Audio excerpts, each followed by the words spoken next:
Olá, meus amores, aí do 7º ano, né? Das turmas 700, 701. Estamos aí entrando mais a um mês, né? E na primeira semana de junho. Dionísio, você falou que estava passando rapidinho e está mesmo. Pois é, estamos aí já iniciando o nosso mês de junho e com muita saudade de vocês, tá? De ter vocês perto da gente. Então, vocês me conhecem muito bem. Quero, assim, parabenizar os alunos do 7º ano pelas atividades, pelas avaliações que vocês realizaram. Vi ali que muitos foram muito bem, alunos ali acertando 100%, 80%, e isso me deixou muito feliz. Por quê? Porque a gente sabe que quando a gente não deu tempo entre fevereiro e março, né, nós não tivemos tempo de trabalhar essas questões de múltipla escolha voltado para a produção textual. Que, na verdade, o nosso livro de produção textual do SAIS, ele não tem questão de múltipla escolha. É muito raro ter alguma proposta que venha com questão de verdadeiro ou falso ou múltipla escolha. Não é? O nosso livro todo a gente sabe que ele é o quê? Escritor, certo? A gente tem que escrever, porque a gente tem lá as nossas folhas a limpo, final e rascunho. Então, quando o 7º ano, principalmente os alunos novos na escola, quando se depararam com essas avaliações, com essas atividades de revisão em múltipla escolha, podem, né, até ter se assustado. Então, assim, o que eu quero deixar claro para vocês, como eu expliquei até nos vídeos antes da gente começar a fazer essas atividades, é que vocês tinham que ler com muita calma, porque realmente as questões do SAIS, elas são questões bem mais puxadas, tá? Mas nada que fuja do nosso conteúdo. Porém, eu coloquei logo assim, na primeira atividade, eu coloquei questões de 1 a 20. Aquela ali eram as revisões, tá? Depois, embaixo, vinha do dia 25 ao dia 29, é que vinha a questão da avaliação, que eu vou avaliar vocês ali, de 1 a 10, tá? De 1 a 10 questões que estavam ali. E aí, o grande macete também é que antes de vocês realizarem as questões, dá uma olhadinha em cima, porque em cima ela vem especificando qual o gênero que vai ser pedido ali. Então, se torna mais fácil do aluno identificar o gênero, o texto, e aí descobrir as respostas. Então, alunos que passaram, que me pediram orientações, eu orientei desta forma, como também eu orientei através dos videoaulas da semana que antecedeu a essas avaliações, tá? Então, foi tudo bem explicadinho nas videoaulas, e aluno que entrou em contato comigo antes de realizar as avaliações, eu deixei isso bem claro lá no nosso grupo, eu tive todo o cuidado de estar passando isso, não é? Para a gente poder não pecar, certo? Apesar do vocabulário ser mais pesadinho, mas não deixa de atingir o nosso objetivo, que são os nossos gêneros textuais estudados até o capítulo 7, tá? E aí, com isso, eu observei que vocês foram bem, apesar até do aluno novo, de alunos novos, que ainda, né, não tiveram o prazer de fazer os simulados do SAIS, que não tiveram esse prazer, né, de estar pegando essa malícia de como resolver essas questões de múltipla escolha, porque não deu tempo hábil, mas conseguiram ir muito bem. Então, assim, o meu parabéns para vocês, apesar que a gente sabe, nas outras disciplinas não, porque é mais fácil. Até nos próprios livros, né, tem questões de múltipla escolha.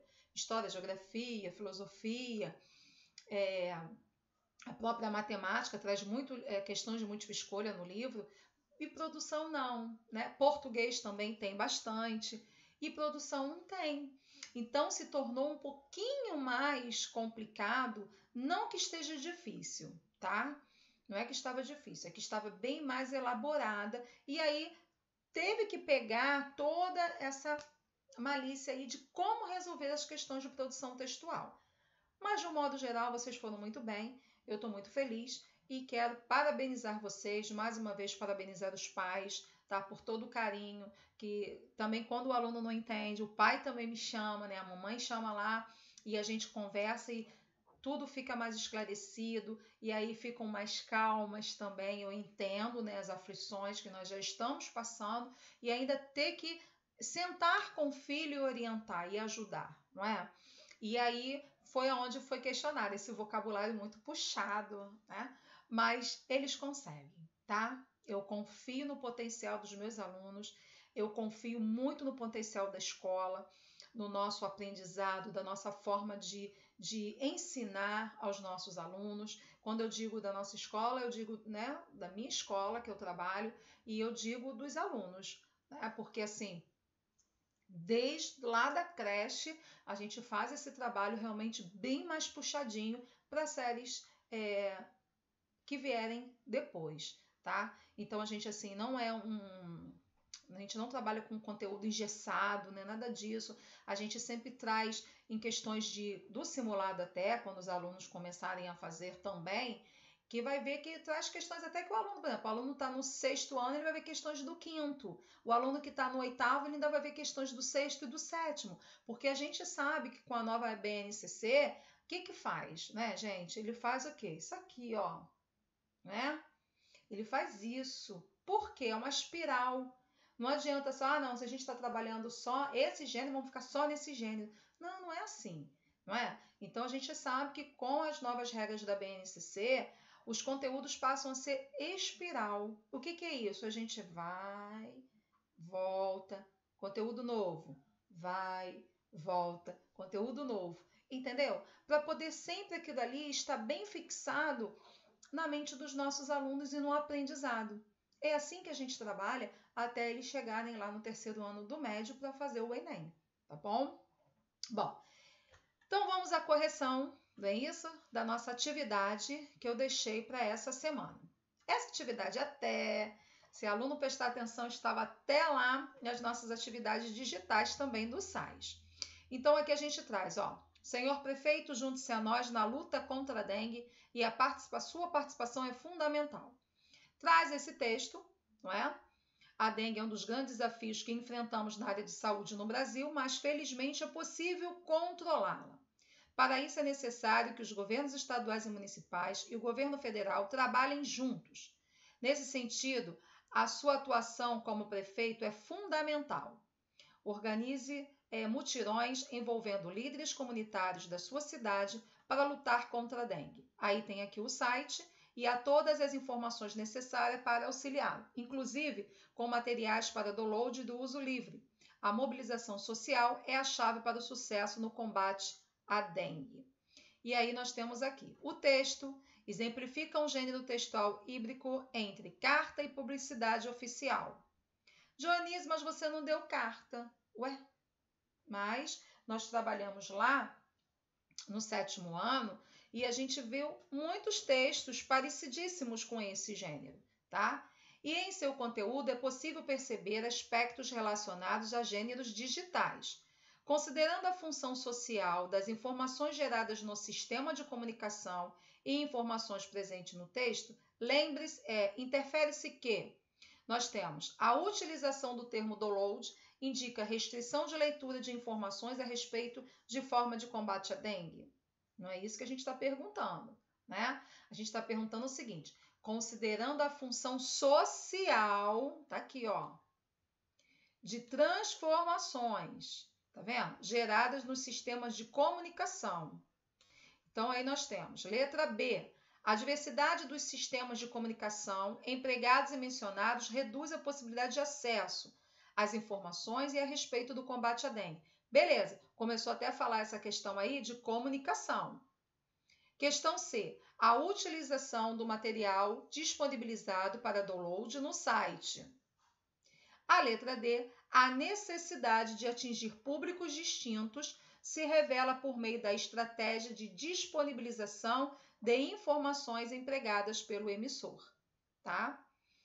Então, a gente bate com a resposta da letra D. Aí, na letra E, diz o seguinte, Na letra E, a utilização desses gêneros textuais compreende no próprio texto o detalhamento de informações a respeito de formas de combater a dengue. Não foi isso que foi perguntado. Questão 2 vem assim. A discussão sobre o fim do livro de papel, com a chegada da mídia eletrônica, me lembra a discussão idêntica sobre a obsolescência do folheto de cordel.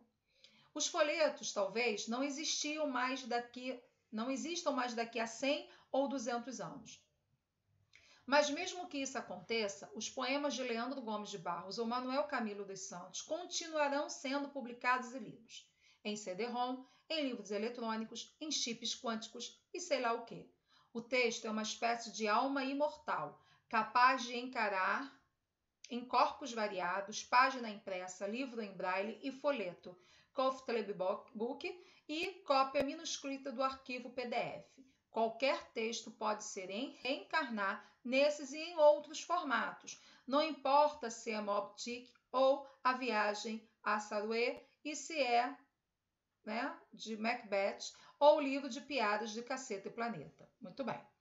Ao refletir sobre a possível extinção do livro impresso e o surgimento de outros suportes em via eletrônica, o cronista, então agora a gente está falando de crônica, certo? O cronista aqui manifesta seu ponto de vista, defendendo que o cordel é um dos gêneros textuais. A gente não está falando só de cordel, beleza? Então vamos destacar. O livro impresso permanecerá como objeto cultural veiculador de impressão e de valores culturais? Vamos ver. O surgimento da mídia eletrônica decretou o fim do prazo de se ter textos em livros e suportes impressos? De forma alguma. Porém, na letra dele diz: os textos continuarão vivos e passíveis de reprodução em novas tecnologias, mesmo que os livros desapareçam. Questão correta. E a letra E diz o seguinte: os livros impressos desaparecerão e com elas a possibilidade de se ler obras literárias dos mais diversos gêneros. Questão 3. Como ganhar qualquer discursão? Então, aqui a gente tem um texto, certo? E lá embaixo, porque agora também não está dando para ler tudo, né, gente? O fragmento retirado de uma revista de divulgação científica constrói-se num tom de humor. Então, a partir de uma linguagem lúdica e despojada. O apelo a esse recurso expressivo é adequado para uma situação comunicativa, porque converge para a subjetividade, característica desse tipo de periódico. Segue parâmetros textuais semelhantes ao das publicações científicas, ou confirma o próprio periódico como meio de comunicação de massa. Questão 4. Aqui a gente tem falando de Machado de Assis, não é? Que é um cronista, contista, dramaturgo, jornalista, poeta. A gente está bem dizer aqui falando de qual gênero, gente? A gente está vendo até uma própria biografia, tá? Considerando os seus conhecimentos sobre os gêneros textuais, o texto citado constitui-se de fatos ficcionais? Não é ficção. Representações generalizadas acerca da vida dos membros da sociedade? Explicações da vida de um renomeador escritor com estrutura argumentativa, destacando como tema seus principais feitos? Questões controversas e fatos diversos da vida da personalidade histórica? Não. Aí a gente tem o quê? A apresentação da vida de uma personalidade, organizada sobretudo pela ordem tipológica da narração, com estilo marcado por uma linguagem objetiva, que no caso aí é a nossa biografia, tá? E a última questão, pensar e transgredir, né? Vocês vão ler esse texto aí e vem a pergunta. A progressão é garantida nos textos por determinados recursos linguísticos e pela conexão entre esses recursos e as ideias que eles expressam. Na crônica, volto a falar de crônica, a continuidade textual é construída predominantemente por meio de quê? Da repetição de estruturas simples que garantam a coesão e a coerência desse tipo de texto, tá bom? Então, foi tudo corrigido, tudo bem explicadinho, mas qualquer dúvida, me chama lá no WhatsApp. Não esqueça de deixar já aí a presença de vocês, porque estão já assistindo a aula, para a gente contabilizar lá a presença. E ó, um grande beijo e até a próxima aula.